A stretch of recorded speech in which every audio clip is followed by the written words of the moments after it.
This is the video for the tool Advisor's Toolbox. To use this tool, first you have to log in. Go to Educational and log in.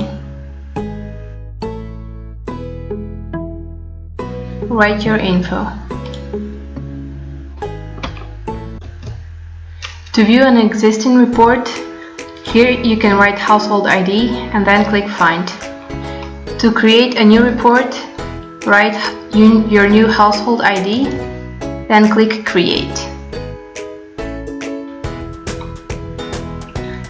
Go to Household Info. Here you can enter general household info like building type, age of the building, number of rooms, and number of people who live in the household. Next, you can enter annual consumption of electricity, annual consumption of water, and annual consumption of heating energy. When you're done, click Save.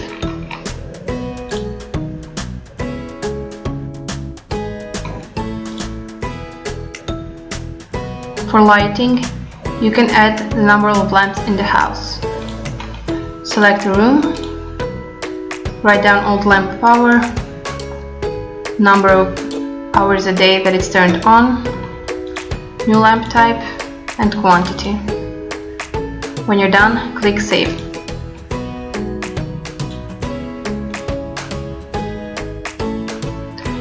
You can do the same thing for water and heating. When you're done with all of it, click Report to generate report.